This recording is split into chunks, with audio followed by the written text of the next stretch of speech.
कलाम बनो, कलाम जिनको करोड़ों रुपए का ऑफर दिया गया था नासा की तरफ से कि आ जाइए, वो नहीं गए, वो भारत भूमि के लिए मर मिटे। निकल जाओ अमेरिका से, क्यों रह रहे हो फिर ऐसे देश के अंदर जो देश का राष्ट्रपति जाकर के खेमई को मौत के घाट उतार दिया, ईरान पे हमला कर दिया, क्यों डॉलर मिल रहा है वहां पे। और यहाँ के लोग जो छाती पीट रहे हैं उनको पाकिस्तान के खिलाफ छाती पीटनी चाहिए कि भाई ना तू अपना पोर्ट देता, ना वो हमला करने के लिए वहां पे जाता, और ना ही खेमई मारा जाता। हमें पूरा वर्ल्ड जो है ईरान और इजराइल के बीच में जो युद्ध हो रहा है और कैसे दिखते हैं सबको विश्व पटल पर, इसका क्या असर? देखिए, जब युद्ध होता है ना दो देशों के बीच में, तो मरना तो होता है, चाहे उधर की आबादी मरे चाहे इधर की मरे। देखा जाता है ताकतवर कौन है आज की डेट के अंदर, ताकतवर को ही सराहा जाता है। ईरान अगर अमेरिका की बात करें या इजराइल की बात करें तो उनका सिर्फ एक ही कहना था, ईरान के राष्ट्रपति थे, कि जो परमाणु सशक्त बनने का आप सपना देख रहे हैं वो मत बनिए, अपने देश को चलाइए, विकसित करिए, इसके अंदर किसी को आपत्ति नहीं है। क्योंकि आज ये भी क्यों कहना पड़ रहा है, क्योंकि जब दुनिया देखती है कि पाकिस्तान, जिसको भारत ने ही पैसा दिया कि तेरे को अलग होना है, तू अलग हो जा, अलग से अपनी जिंदगी बता, उसके बाद भी वो शांत नहीं हुआ। आपको याद होगा 1947 में पीओके ले लिया था, आजाद होने के कुछ ही महीने बाद उसने जंग छेड़ दी। उसके बाद उसने कच्छ की जमीन भी ले ली हमारे से, उसके बाद भी भारत के कई राज्यों के अंदर बम फोड़ता रहा वो। और जब भारत ने उस पर आज कार्रवाई करने की कोशिश करी, जैसे ऑपरेशन सिंदूर में पूरा मिटाना चाह रहा था, तब उसने धमकी दी, मैं तो परमाणु चला दूंगा अपना। अमेरिका ने हस्तक्षेप किया। वो अमेरिका जो कहता मोदी डर गया, सीज फायर मैंने लगवाया, वही अमेरिका अभी 2 दिन पहले बयान दे रहा है कि भैया अगर मैं बीच में नहीं होता तो नरेंद्र मोदी जो है, भारत जो है, वो पाकिस्तान के प्रधानमंत्री को खत्म कर देता, वो पाकिस्तान को ही खत्म कर देता। अब इसके ऊपर राहुल गांधी चुप है, लेकिन नरेंद्र सरेंडर पे बड़ा चीख रहे थे। तो अब बोलो, ट्रंप ने ये बयान भी दिया। ऐसे ही ईरान के ऊपर अगर इजराइल ने आक्रमण किया तो ईरान को बाकायदा इजराइल पे आक्रमण करना चाहिए था। उसने यूएई, सीरिया, जॉर्डन है, सऊदी अरेबिया, ठीक है, और ऐसी ना जाने 7 से 8 देशों के ऊपर उसने मिसाइलें टांग दी। उनका क्या कसूर था? 28 लाख से ज़्यादा हिंदू रह रहा है, वहाँ पे काम कर रहे हैं। कुवैत के अंदर 14 लाख से ज़्यादा, कतर में कर रहे हैं 90 लाख से ज़्यादा आबादी के लोग जो हैं वो, जिसमें अलग धर्म, सभी धर्मों के लोग जा रहे हैं, खाली हिंदू नहीं जा रहा है। मिसाइल टांग दी, उनकी मौत का जिम्मेदार कौन होता है? क्या आज जो जंतर मंतर पर ये छाती पीट रहे हैं, कश्मीर में छातियाँ पीट रहे हैं खेमई के लिए, लखनऊ में छातियाँ पीट रहे हैं, इन लोगों की मृत्यु हो जाती तो इनके लिए पीटते? क्या ये छातियाँ उस समय पीटना कहाँ चला जाता है? जब अभी पहलगांव का हमला होता है और हिंदू बहन बेटियों के सुहाग उजाड़े जाते हैं। ये छातियाँ पीटना तब कहाँ होता है? जब रातों रात गिरजा टिकू का बलात्कार करके आरे से काटा जाता है और कश्मीरी ब्राह्मणों को भगा दिया जाता है। यही छाती पीटना तब कहाँ होता है? जब दीपू दास अमृत मंडल को बांग्लादेश में मार दिया जाता है। यही छाती पीटना तब कहाँ होता है? जब मुर्शिदाबाद से 3000 परिवारों को पलायन करा दिया जाता है। यही छाती पीटना तब कहाँ होता है? जब संदेश खाली के अंदर 1 महीने तक शोषण किया जाता है। लेकिन राहुल जी वो कह रहे हैं कि कितने खामने मारोगे, हर घर से खामने निकलेगा, भारत को जो है वो खामने का सपोर्ट करना पड़ेगा। भैया, खामनेई का सपोर्ट करना पड़ेगा। क्यों करना पड़ेगा? जब ईरान, जिस कंट्री के वो राष्ट्रपति थे, वहाँ के लोग जश्न मना रहे हैं, तो आप पहले उनकी चीज़ें तो समझो कि वो कितना बड़ा तानाशाह था। आप तानाशाह पैदा करोगे। ये लोग तो जेएनयू में नारा भी लगा रहे थे, तुम कितना अफजल मारोगे, हर घर से अफजल निकलेगा। अफजल जैसे आतंकवादियों को जो पैदा करने की सोच रखते हैं, वो कभी भारत के भी सगे नहीं हो सकते। ये मैं आपको लिख कर दे सकता हूँ कोरे कागज के ऊपर। भारत के सगे बनना है तो कलाम को पढ़ो। भारत का सगा बनना है वीर अब्दुल हमीद के परिवार और वीर अब्दुल हमीद साहब को पढ़ो। भारत का सगा बनना है मोहम्मद रफ़ी को पढ़ो, अतफुल्ला खां को पढ़ो और बिस्मिल्लाह खां साहब को पढ़ो। लेकिन अगर कसाब को पढ़ोगे, अफजल गुरु को पढ़ोगे, यासीन मलिक को पढ़ोगे, याकुन मेनन को पढ़ोगे, तो तुम भारत के सगे नहीं हो सकते। आपके अनुसार भारत को ऐसे में जब वर्ल्ड वॉर 3 के जो इशारे लग रहे हैं और हम देख रहे हैं कि इजराइल अमेरिका के साथ जिस तरीके से ईरान का युद्ध चल रहा है, उसमें भारत का क्या रुख होना चाहिए? भारत को किस ओर जाना चाहिए? भारत बहुत बढ़िया है, भारत को न्यूट्रल रहना चाहिए जैसा वो रहते आए, क्योंकि ये प्रधानमंत्री भारत को एक ऐसे मिले हैं जिनको पता है कि विदेश नीति कैसे चलाई जाती है। ठीक है ना, कि ईरान बदलावी कार्रवाई करते हुए जो है वो हम देख रहे हैं कि दुबई पर हमला कर रहा है, बहरीन पर हमला कर रहा है, और बहरीन में तो इतना बड़ा हमला किया जो अमेरिका का वहाँ पर अड्डा था उसे भी तबाह कर दिया। तो आखिर ईरान उन देशों पर हमला क्यों कर रहा है? देखिए, जब खिसकैनी बिल्ली खंबा नोचे कहावत है। आपके अंदर इतनी ताकत है ईरान के अंदर, अमेरिका पे हमला करता ना, जिसने इजराइल के साथ चला, इजराइल पे और फोड़ था, उन देशों पे फोड़ करके क्या मिला? उधर आप यूएस के बेस जो हैं वो उड़ा रहे हैं, और वो बेस जो अमेरिका ने हमला किया है आपके ऊपर, वो बेस जो उसने यूज़ किया था वो कौन सा यूज़ किया? क्या अमेरिका अपने वहाँ से उड़ान भर के ले गया? पाकिस्तान के जो पोर्ट हैं वो यूज़ किया उसने।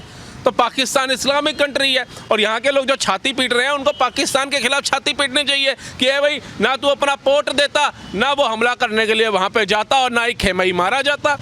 तो पाकिस्तान के खिलाफ करो, लेकिन वो पाकिस्तान के खिलाफ क्या करेंगे, उसकी अफगानिस्तान बजा रहा है, वो बेचारा जाएगा। ये तो वो वाली बात हो गई, गली का कुत्ता ना घर का ना घाट का।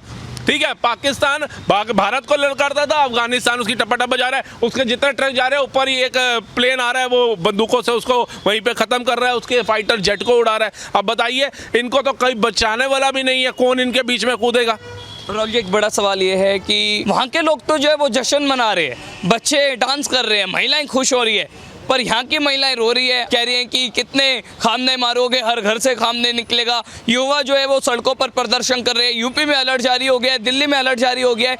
तो हिंदुस्तान में ये मातम मनाया जा रहा है और जहाँ पर मारा गया खामने, वहाँ के लोग जो है वो जश्न मना रहे हैं। तो क्या कहना चाहिए? देखिए, मैं आपको बताता हूँ, ये ना भारत एक ऐसी भूमि है ना जिसके अंदर दया भावना बहुत है। अभी मैं आपको बताता हूँ कि यहाँ से भी अगर कोई डेड बॉडी जा रही होगी ना, हम उसको नहीं जानते, लेकिन फिर भी हम अपने परमात्मा से प्रार्थना करते हैं कि इनको अपने चरणों में निवास स्थान प्रदान करना और इनके परिवार को इस दुख से निकलने का रास्ता दिखाना, मार देना। तो ये हमारे अंदर है। अब खेमई जो हैं वो एक मुस्लिम थे और कई लोगों के आदर्श थे, वो छातियाँ पीट रहे हैं। ठीक है, उनका दर्द है, वो पीटे, मैं कहता हूँ अच्छे से पीटो, लेकिन कभी ना कभी ये चीज़ अपने दिमाग में जरूर लेकर के आओ कि तुम यहाँ छाती पीट रहे हो कि तुम्हारे आदर्श थे, लेकिन जब यहीं पे ही जिसको तुम भाईचारे की बात करते हो, जिसको तुम कहते हो मोदी आ गया, आरएसएस आ गई, इसने हिंदू मुसलमान करा दिया, तो बांग्लादेश में मोदी और आरएसएस नहीं गई थी जब दीपू दास को मारा गया। तो जब भारत में हिंदुओं के साथ आघात होता है ना, तो ऐसी रैलियां, ऐसे ही प्रदर्शन किया करो, ताकि एक जागरूकता फैले कि हिंदू मुस्लिम सिख ईसाई आपस में सब भाई भाई। अब हिंदू सिख तो भाई भाई हैं ही हैं, लेकिन आपकी बारी में सोचना पड़ता है कि यार कलाम साहब क्यों पैदा नहीं हो रहे, क्यों नहीं दिख रहे हमारे को, और जो दिखते हैं वो इनका विरोध करते हैं तो वो इनके दुश्मन हो जाते हैं। जैसे अगर हम सच बात बोलते हैं, हमें नफरती कह दिया जाता है। तो नफरती कहने से आपको कुछ नहीं होगा। हम आज भी चाहे कश्मीर फाइल देख करके आ चुके हैं, केरला फाइल देख करके आ चुके हैं, उदयपुर फाइल देख करके आ चुके हैं। हमने कभी कलाम साहब को अशब्द नहीं बोले, हमने बिस्मिल्लाह खान साहब को अशब्द नहीं बोले, हमने सोफिया कुरैशी जी को अशब्द नहीं बोले, हमने अत्तफुल्लाह खान साहब को अशब्द नहीं बोले, हमने मोहम्मद रफ़ी साहब को अशब्द नहीं बोले। हमने अशब्द बोलते हैं कसाब जैसों को, अफजल गुरु जैसों को, यासीन मलिक जैसों को, याकुन मेनन जैसे आतंकवादियों को, अच्छे सच्चे लोगों को नहीं बोलते हम। अगर आपने सुना हो, हिंदुस्तान में जितने भी मुसलमान विरोध कर रहे हैं, प्रदर्शन कर रहे हैं, रो रहे हैं, तो वो कह रहे हैं कि अमेरिका ने और इजराइल ने उनके खून में गद्दारी है और उन्होंने धोखे से खामनेई को मारा है। कितने खामनी मारोगे? हर घर से जो है, मैं कह रहा हूँ खामनी, वो कह रहे हैं निकलेगा। और वो ये भी कह रहे हैं कि राहुल जी, अगर समय पड़ता है तो आपको क्या लगता है, वो भारत को चुनेंगे या फिर वो जो है इस्लाम को चुनेंगे और खामने का इसी प्रकार सपोर्ट करते रहेंगे? उन लोगों के क्या वो खामनेई को चुनेंगे, भारत को नहीं मेरे को जहाँ तक जो बहुत क्यों, आप एक चीज़ को समझिए कि जब भारत पे आघात होता है, जो देश, ईरान ने हमारा साथ नहीं दिया कभी, ईरान के बाद आज हथियार नहीं कर रहे हैं कि वो दुबई में बैठे मुसलमानों पे छोड़ रहा है, वो सीरिया में बैठे मुसलमानों पे छोड़ रहा है, वो जॉर्डन में बैठे मुसलमानों के ऊपर छोड़ रहा है, वो सऊदी में बैठे मुसलमानों के ऊपर छोड़ रहा है। यही हथियार क्या जब पाकिस्तान हमारे ऊपर हमला करता था तब हमारे को नहीं दे सकता था यूज़ करने के लिए कि ईरान आपके साथ में खड़ा है? अभी ऑपरेशन सिंदूर हुआ, कितना समय बीता, क्या वो अपने हाई टेक्निक के हथियार दे सकता था? क्यों नहीं दिए भैया? सारा प्रेम, प्रसंग, दया भावना भारत के मुसलमानों को ही दिखानी है वहां पर। और अगर जो आप छाती यहाँ पे पीटो, छाती ये पीटो कि अमेरिका ने इजराइल के साथ मिलकर के जो खेमई को मारा है, अमेरिका में जितने भारत के और अलग अलग देशों के मुसलमान हैं, अमेरिका छोड़ दो, निकल जाओ अमेरिका से। क्यों रह रहे हो फिर ऐसे देश के अंदर जो देश का राष्ट्रपति जा करके खेमई को मौत के घाट उतार दिया, ईरान पे हमला कर दिया? क्यों? डॉलर मिल रहा है वहाँ पे।